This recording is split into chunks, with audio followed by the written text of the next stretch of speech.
BCom part third subject ABST ratio analysis chapter पढ़ रहे हैं। पिछली क्लास में अपन ने शॉर्ट टर्म सॉल्वेंसी रेशो के 4 रेशो देखे थे, current ratio, liquid ratio, super liquid ratio और केस रेशो। इस क्लास में अपन लॉन्ग टर्म सॉल्वेंसी रेशो सीखने जा रहे हैं, लेकिन उससे पहले अपन को एक बैलेंस शीट से कुछ चीज़ें समझनी है, क्योंकि जब तक ये चीज़ें अपन को समझ में नहीं आएगी तब तक अपन लॉन्ग टर्म सॉल्वेंसी रेशो के जो फॉर्मूला है उनको रट तो सकते हो लेकिन समझ नहीं सकते। कुल मिलाकर लॉन्ग टर्म सॉल्वेंसी रेशो के जो फॉर्मूला है वो किस तरह से बनते हैं और उनमें किस तरह से वैल्यू कैलकुलेशन होकर पुट की जाती है, मतलब रखी जाती है उनमें, वो सब चीज़ें सीखने के लिए अपन ने आज इस क्लास में एक बैलेंस शीट की कुछ चीज़ें हैं वो समझनी है। उसके बाद में जब ये चीज़ें अपने समझ में आ जाएगी उसके बाद में अपन लॉन्ग टर्म सॉल्वेंसी रेशो के जो सूत्र फॉर्मूले हैं वो आराम से समझ सकते हैं। चलिए अपन स्टार्ट करते हैं।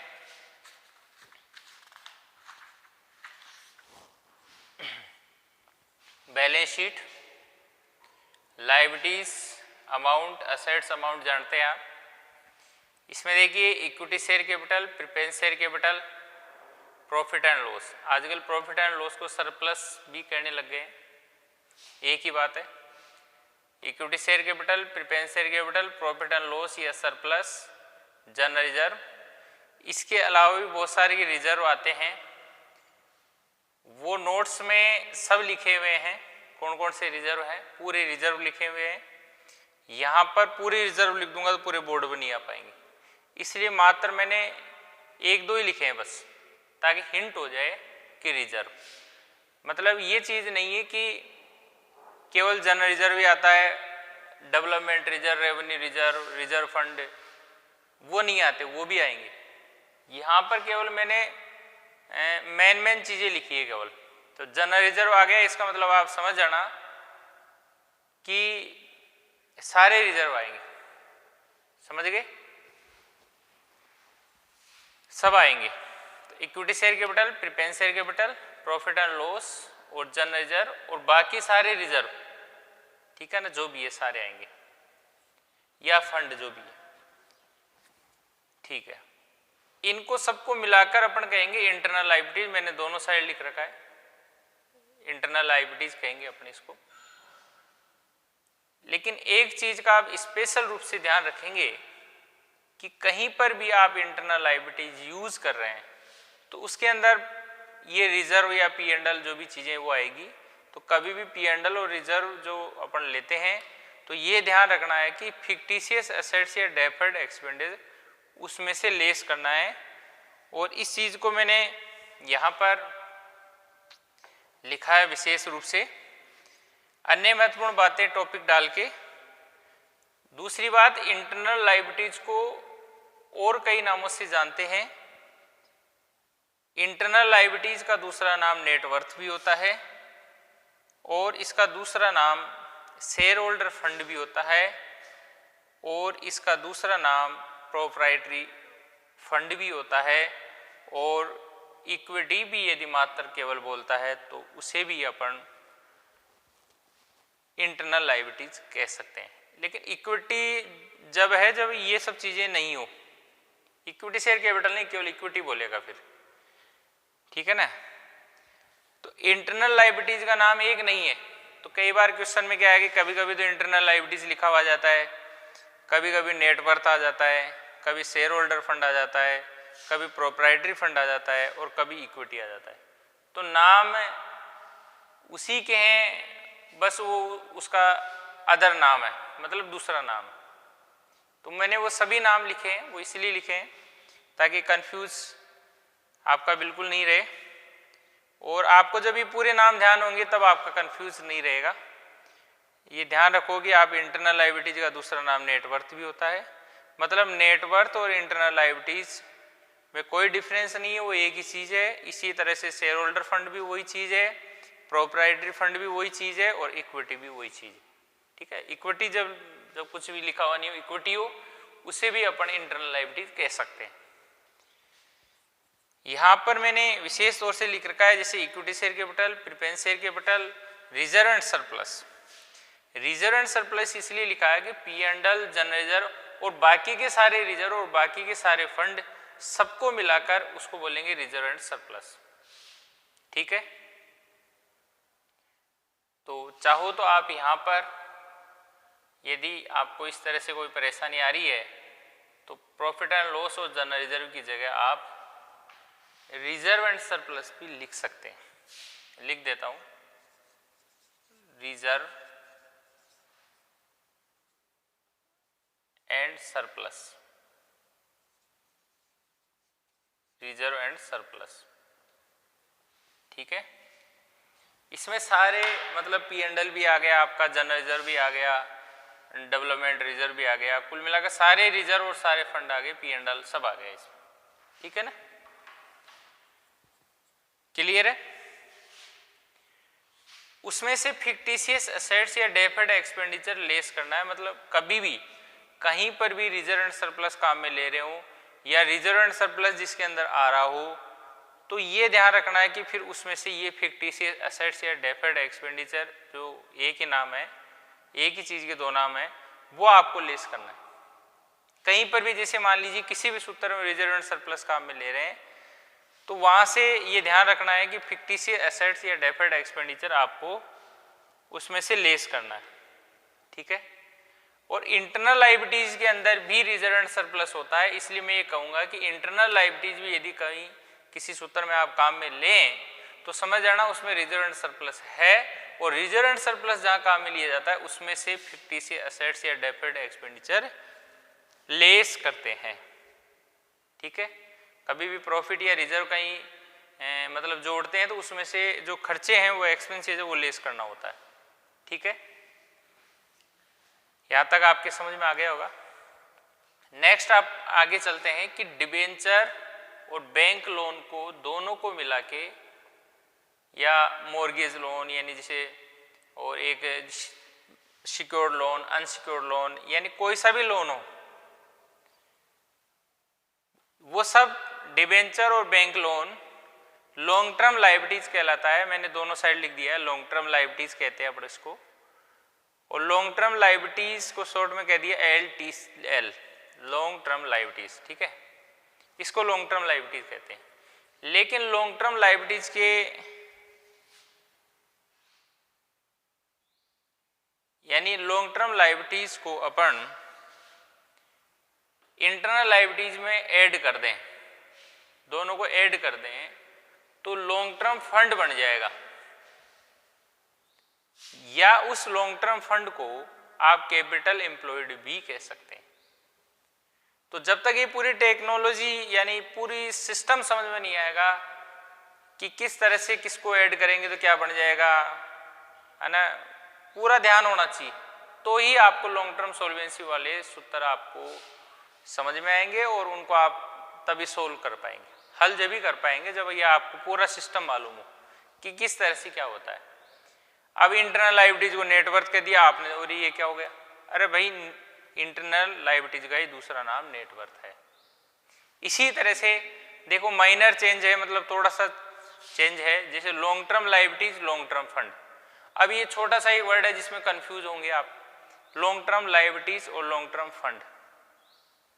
लॉन्ग टर्म फंड और लॉन्ग टर्म लायबिलिटीज में बहुत सारा का डिफरेंस है, क्योंकि लॉन्ग टर्म फंड में इंटरनल लायबिलिटीज और लॉन्ग टर्म लायबिलिटीज दोनों का जोड़ लॉन्ग टर्म फंड कहलाता है, और लॉन्ग टर्म लायबिलिटीज अलग चीज है।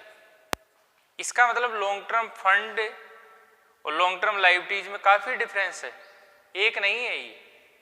तो ये ध्यान रखना, लॉन्ग टर्म लायबिलिटीज अलग चीज है, लॉन्ग टर्म फंड अलग चीज है। ये बिल्कुल क्लियर आपको मालूम होना चाहिए, जब भी आप रेशो वाला जो चैप्टर है उसको आगे समझ सकते हैं। बहुत इंपॉर्टेंट है ये चीज, इसीलिए मैंने बोर्ड पर स्पेशल रूप से इसको लिया है मैंने। आप इसको इजी नहीं लें, मान लीजिए आपके एक बार में क्लियर समझ में नहीं आया तो आप वीडियो को दोबारा रिपीट करें, और फिर भी यदि क्लियर नहीं हो तो तीसरी बार भी आप रिपीट करें, बहुत इंपॉर्टेंट चीज़ है इस चैप्टर के लिए, ये जो मैं बोर्ड पर समझा रहा हूँ। यानी ये सभी चीज़ें बिल्कुल क्लियर होनी चाहिए। यदि आपकी ये कन्फ्यूज होने लग गया कि लॉन्ग टर्म फंड और लॉन्ग टर्म लायबिलिटीज में कोई डिफरेंस नहीं है, तो समझ जाना कि सब गलत होने वाला है, क्योंकि लॉन्ग टर्म फंड और लॉन्ग टर्म लायबिलिटीज में काफ़ी डिफरेंस है। लॉन्ग टर्म फंड में लॉन्ग टर्म लायबिलिटीज और इंटरनल लायबिलिटीज दोनों होती है। और ये भी पता होना चाहिए कि लॉन्ग टर्म फंड का ही दूसरा नाम कैपिटल एम्प्लॉयड होता है। जैसे घर पर कई बार रमेश का नाम दूसरा चिंटू भी होता है, ठीक है, या आपके घर पर किसी का नाम रोहित है और उसका दूसरा नाम चिंटू भी है, होता है ना। तो इसी तरह से आपके भी दो दो नाम होंगे, तीन तीन नाम होंगे, नहीं होते? होते हैं ना। स्कूल में दूसरा नाम होता है, या कॉलेज में अपन को दूसरे नाम से जानते हैं, मामा जी के दूसरे नाम से बोलते हैं, घर पर दूसरे नाम से बोलते हैं, ऐसे दो तीन नाम होते हैं कई बार, ठीक है। दादाजी ने अलग ही नाम निकाल रखा है। तो इसी तरह से यहाँ पर भी एक ही चीज के कई नाम है, ठीक है। अभी जैसे मैंने आपको एग्जाम्पल दिया, रोहित को ही चिंटू बोलते हैं, तो रोहित और चिंटू अलग अलग है या एक ही है? एक ही है, रोहित को ही चिंटू बोलते हैं, ठीक है। इसी तरह से आपके भी दो दो तीन तीन नाम होंगे, है ना। तो इसी तरह से आप ध्यान रखना है ना। लेकिन कई बार बाहर वाला व्यक्ति कंफ्यूज हो जाता है। एक व्यक्ति ने कहा रोहित इधर आना, दूसरे व्यक्ति ने कहा चिंटू इधर आना भाई, तो वो बाहर का व्यक्ति तो ये समझेगा चिंटू दूसरा है कोई, लेकिन वहां रहने वाले तो सब जानते हैं कि रोहित और चिंटू एक ही है। वही चीज यहाँ है अकाउंट्स में, अलग कुछ भी नहीं है, एक ही चीज के कई नाम है और वो आपको मालूम होने चाहिए, ठीक है ना। तो लॉन्ग टर्म फंड का दूसरा नाम कैपिटल एम्प्लॉयड है, ये आपको मालूम होना चाहिए। रोहित का ही दूसरा नाम चिंटू है, क्लियर है। और इससे पहले मैंने आपको बताया था कि इंटरनल लायबिलिटीज का दूसरा नाम नेटवर्थ है, शेयर होल्डर फंड है, प्रोप्राइटरी फंड है और इक्विटी है। ये मालूम होना बहुत ही जरूरी है, नहीं तो आगे बहुत दिक्कत आने वाली है, ठीक है ना। चलिए, इंटरनल लायबिलिटीज आपके समझ में आ गया। इसमें विशेष तौर से फिर बताना चाहूंगा, रिजर्व एंड सरप्लस कहीं पर भी यूज करते हैं तो ध्यान रखना फिक्टिशियस एसेट्स या डेफर्ड एक्सपेंडिचर लेस करना है। बार बार कह रहा हूं, विशेष तौर से इस बात को ध्यान रखना है। चाहे वो इंटरनल लायबिलिटीज लें तो रिजर्व एंड सरप्लस आएगा, और केवल रिजर्व एंड सरप्लस भी कहीं ले रहे हैं तो भी फिक्टिशियस एसेट्स और डेफर्ड एक्सपेंडिचर जो भी है उसको लेस करेंगे। फिक्टिशियस एसेट्स का ही दूसरा नाम डेफर्ड एक्सपेंडिचर है। कुल मिलाकर रिजर्व सरप्लस जहां पर है उसमें से फिक्टिशियस एसेट्स या डेफर्ड एक्सपेंडिचर लेस हो जाएगा। चलिए, एक एक चीज में डिटेल से बता रहा हूं आपको, है ना। मेरे हिसाब से मैं ऐसी कोई चीज या ऐसा कोई टॉपिक मिस नहीं कर रहा कि वो आपके लिए दिक्कत करेगा आगे जाके। सभी चीजें मैं डिटेल से ले रहा हूं, आप ध्यान से समझे। नेक्स्ट, डिबेंचर, बैंक लोन, किसी भी टाइप का लोन हो उसको लॉन्ग टर्म लायबिलिटीज कहते हैं। और मैंने कहा कि इंटरनल लायबिलिटीज में यदि लॉन्ग टर्म लायबिलिटीज जोड़ दें तो लॉन्ग टर्म फंड कहलाएगा, और लॉन्ग टर्म फंड का दूसरा नाम कैपिटल एम्प्लॉयड होता है। और फिर से कह रहा हूं, लॉन्ग टर्म लायबिलिटीज और लॉन्ग टर्म फंड में बहुत ही ज्यादा डिफरेंस है। तीसरी बात, लॉन्ग टर्म फंड अलग चीज है और टोटल फंड अलग चीज है। लॉन्ग टर्म फंड अलग चीज है। लॉन्ग टर्म फंड क्या है? Internal liabilities plus long term liabilities, ये क्या है? लॉन्ग टर्म फंड, ठीक है। टोटल फंड क्या है? टोटल लायबिलिटीज, यानी बैलेंस शीट का पूरा योग जिसके अंदर internal liabilities, long term liabilities और करंट लायबिलिटीज यानी पूरा आ गया, उसे टोटल फंड कह सकते हैं या टोटल लायबिलिटीज कह सकते हैं। समझ गए? तो ध्यान रखना, लॉन्ग टर्म लायबिलिटीज अलग चीज है, लॉन्ग टर्म फंड अलग चीज है और टोटल फंड अलग चीज है। लॉन्ग टर्म फंड का ही दूसरा नाम कैपिटल एम्प्लॉयड है।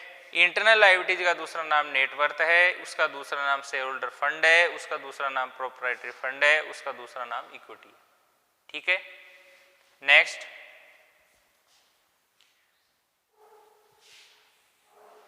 Bank overdraft, creditors, bills payable, outstanding expense. इसके अलावा भी बहुत सारी की लंबी लिस्ट है करंट लायबिलिटीज की, इसको करंट लायबिलिटीज बोलते हैं। सी यानी करंट और एल यानी लायबिलिटीज। करंट लायबिलिटीज शॉर्ट में लिख दिया मैंने।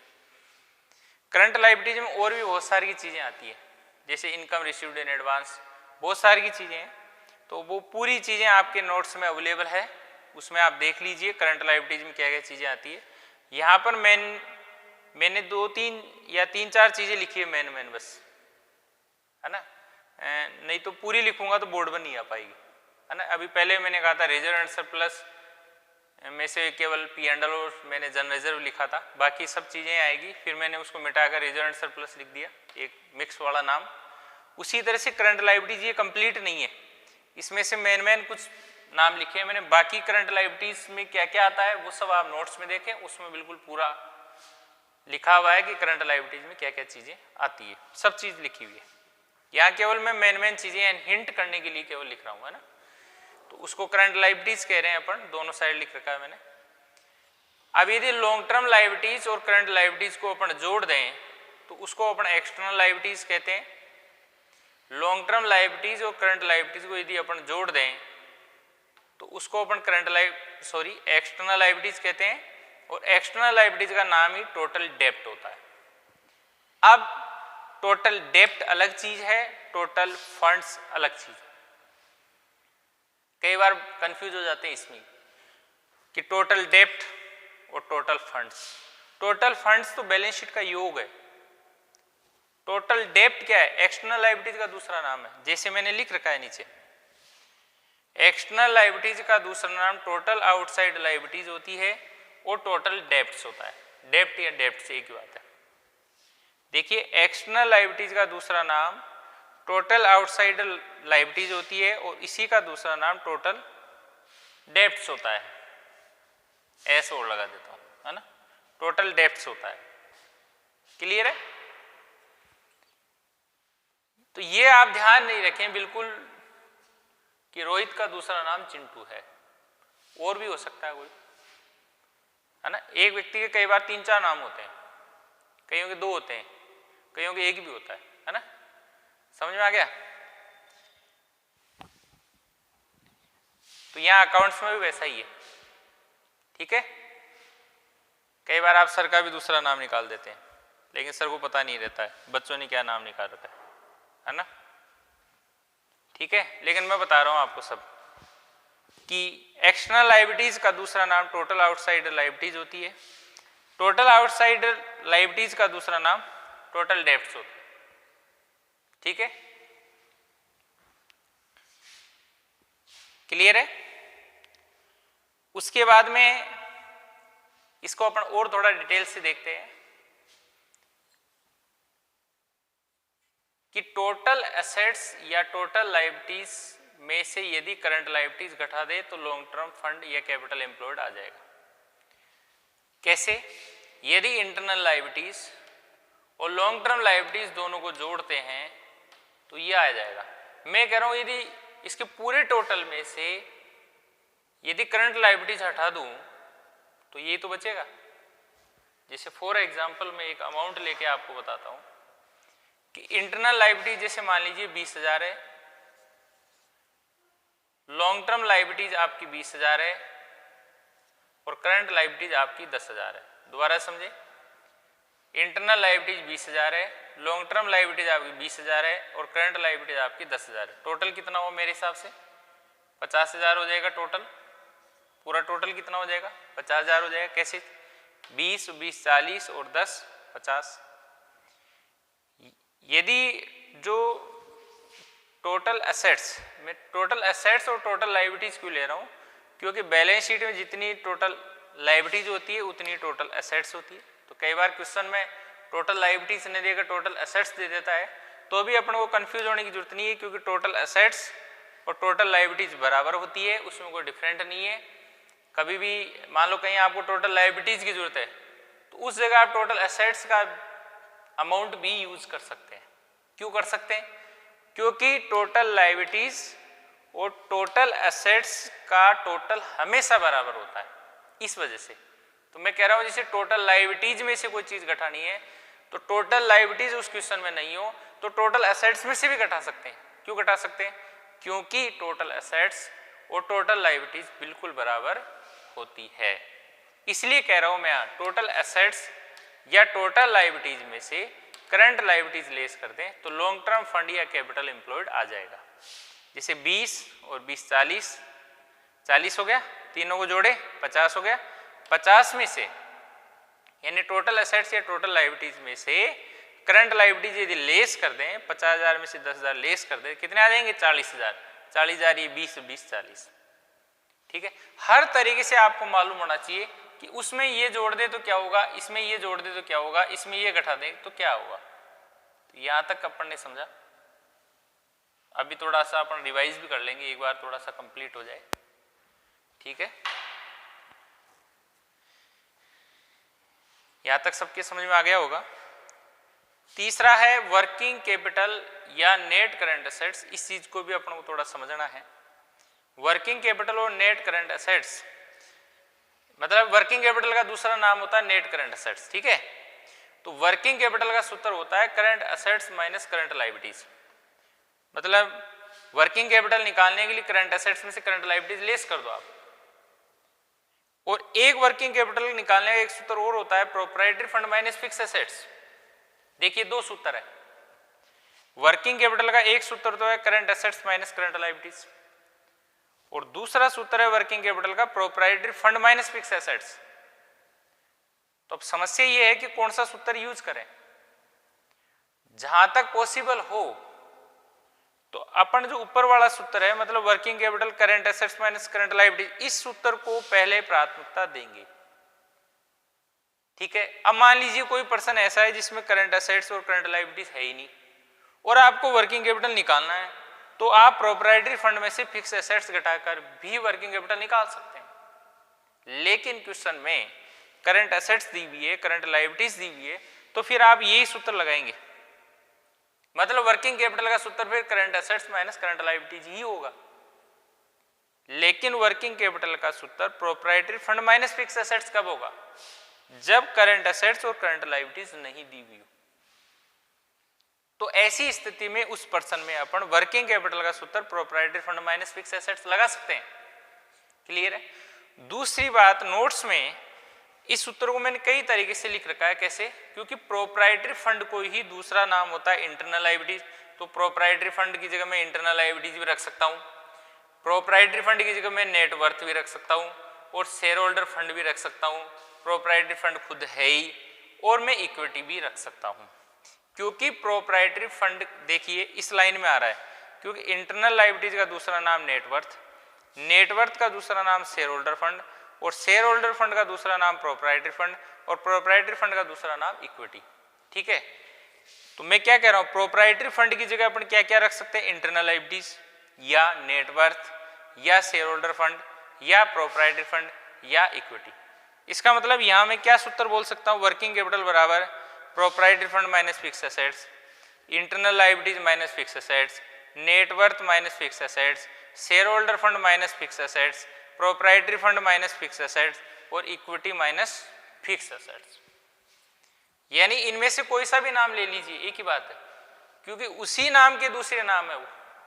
तो प्रोप्राइटरी फंड की जगह इंटरनल लायबिलिटीज भी आ सकता है, नेटवर्थ भी आ सकता है, शेयर होल्डर फंड भी आ सकता है। ठीक है ना, प्रोप्राइटरी फंड खुद भी आ सकता है और इक्विटी भी आ जाएगा, क्योंकि उसी के वो दूसरे नाम माइनस फिक्स एसेट। ठीक है, यहां तक समझ में आ गया होगा। विशेष तौर से आप ध्यान रखिए, टोटल डेप्ट अलग चीज है, एक्सटर्नल लायबिलिटीज का दूसरा नाम है टोटल डेप्ट। फिर कह रहा हूं रोहित का ही दूसरा नाम चिंटू है, पता होना चाहिए। ठीक है, आपका भी दूसरा नाम क्या है वो आपको भी पता होगा, है ना? ठीक है, तो बात एक ही है, किसी भी नाम से बुलाओ आप ही आओगे, नहीं? क्लियर है? एक्सटर्नल लायबिलिटीज का दूसरा नाम टोटल डेप्ट है, टोटल एसेट्स या टोटल लायबिलिटीज का दूसरा नाम टोटल फंड है। टोटल फंड अलग चीज है, टोटल डेप्ट अलग चीज है और लॉन्ग टर्म फंड अलग चीज है। ठीक है, लॉन्ग टर्म फंड का दूसरा नाम कैपिटल एम्प्लॉयड है। क्लियर है? और टोटल एसेट्स और टोटल लायबिलिटीज हमेशा बराबर होती है, उसमें से यदि करंट लायबिलिटीज लेस कर देंगे तो लॉन्ग टर्म फंड या कैपिटल एम्प्लॉयड आ जाएगा। इसको मैं स्पेशल रूप से अलग ब्रैकेट में डाल देता हूं।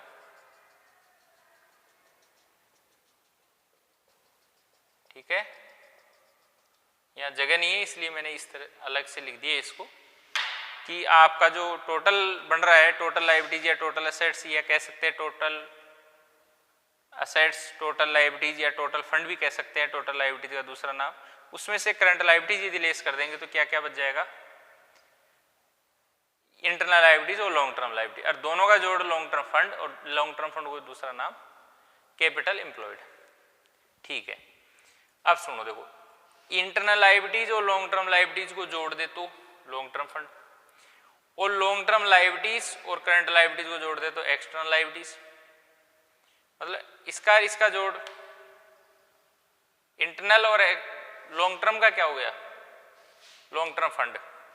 और लॉन्ग टर्म लायबिलिटीज और करंट लायबिलिटीज का जोड़ क्या हो गया? External liabilities. और इंटरनल लायबिलिटीज और करंट लायबिलिटीज को जोड़ दे तो ऐसा कोई नाम नहीं है जिसको अकाउंट्स ने नाम दे रखा है। मतलब देखिए, इसको और इसको जोड़ेंगे तो नाम दे रखा है ना, इन दोनों को जोड़ेंगे तो भी नाम दे रखा है, लेकिन इंटरनल लायबिलिटीज में करंट लायबिलिटीज जोड़ दे तो क्या आएगा? उसका ऐसा कोई भी नाम अकाउंट्स में अपने बुक्स में नहीं दिया हुआ कि उसको किस नाम से कहेंगे।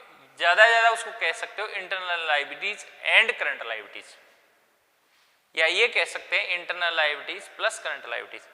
उसका दोनों का संयुक्त नाम क्या है ये बुक में नहीं दिया हुआ है, ये आपको क्लियर कर रहा हूं मैं। ठीक है, मतलब इंटरनल लायबिलिटीज और लॉन्ग टर्म लायबिलिटीज को जोड़ दें तो क्या आएगा? Long term fund. और लॉन्ग टर्म लायबिलिटीज और करंट लायबिलिटीज को जोड़ दें तो क्या आएगा? External liabilities. ठीक है, लेकिन इंटरनल लायबिलिटीज और करंट लायबिलिटीज को जोड़ दे तो क्या आएगा? उसका कोई भी संयुक्त नाम नहीं दिया हुआ है। क्लियर है? उसको ये कह सकते हो internal liabilities and current liabilities. आई बात समझो? तो इन दोनों को अपन जोड़ते तो क्या आता है, इन दोनों को अपन जोड़ते तो क्या आता है, और फर्स्ट को और थर्ड को यदि अपन जोड़ते हैं तो उसका कोई संयुक्त नाम नहीं है, उसको आप internal liabilities and current liabilities कह सकते हैं। क्लियर है? तो इस तरह से आपको ये पूरा समझ में आ गया होगा।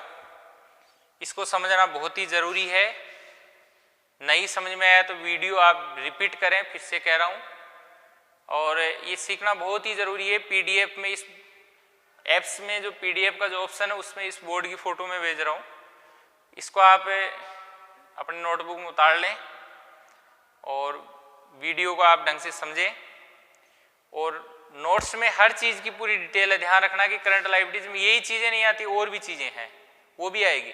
वो क्यों नहीं लिखा मैंने? क्योंकि बोर्ड पर भी इतनी जगह नहीं है। ठीक है ना? रिजर्व एंड सरप्लस में बहुत सारी चीज़ें आएगी, सब नोट्स में लिखा हुआ है। फिक्टिशियस एसेट्स या डेफर्ड एक्सपेंडिचर में क्या क्या आएंगे, ये भी सब कुछ नोट्स में लिखा हुआ है। ठीक है, तो फिर यहीं अपन क्लास को समाप्त करते हैं। उम्मीद करता हूँ आपको सभी चीज़ें समझ में आ गई होगी, और मैंने पूरा प्रयास किया है।